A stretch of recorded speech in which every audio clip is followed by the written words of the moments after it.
Greetings. Today we're going to take apart this ACDelco 3/4 inch torque wrench.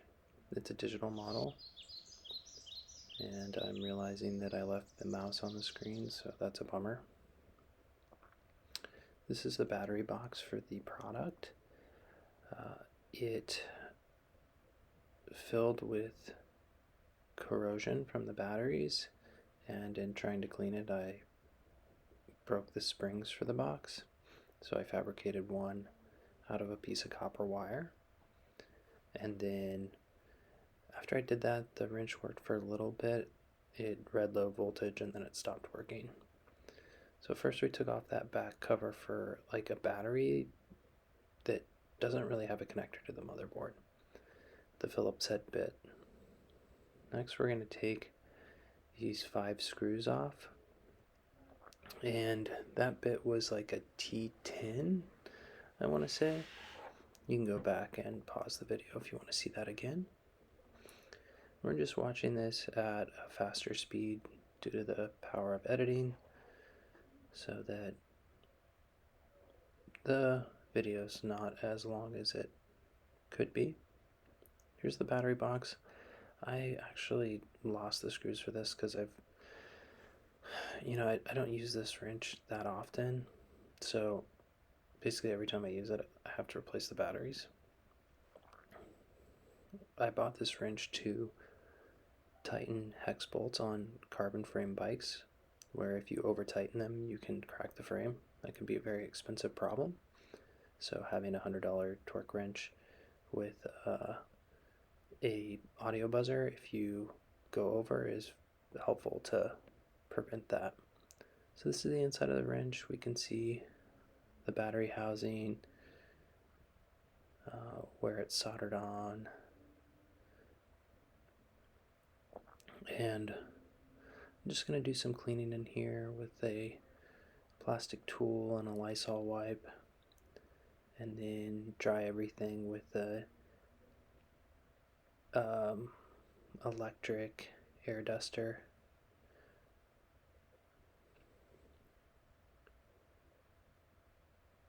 This is the inside of the motherboard. We're still going really fast here, but did a power test with the battery and nothing worked.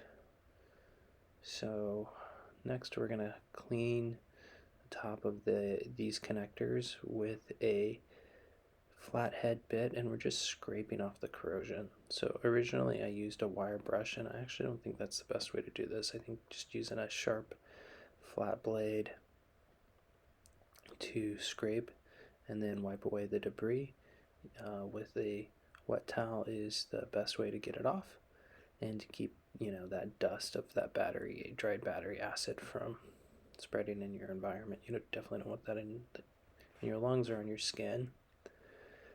Still no power when we put the battery connector or the battery back in, so we'll get a voltage meter, or multimeter as they call them, and take some voltage readings on the battery.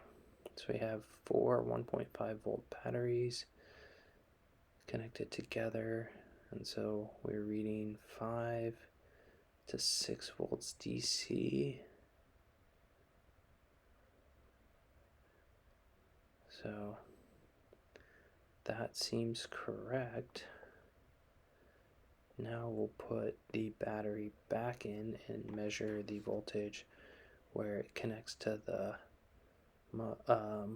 inside, and we can see polarity's reversed. We got a negative there, and then it's like a little low voltage actually. Oh no, 5 volts, that's somewhat acceptable.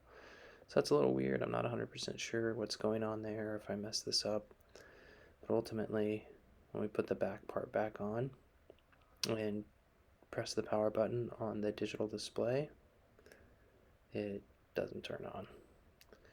So we're just gonna put this wrench back together and put it in the electronic waste pile, sadly.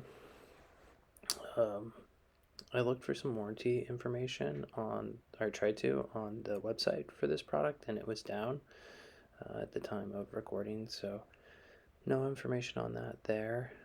If you do have one of these wrenches and you've had good luck with it, please let me know in the comments below what you did to have that good luck happen. Or if you watch this video and you saw something I missed that I could do to help make this product last longer. So ideally, you could get 10 years out of a $100 wrench and amortize the cost over that time frame, maybe even more. In any case, that's all I got for you today.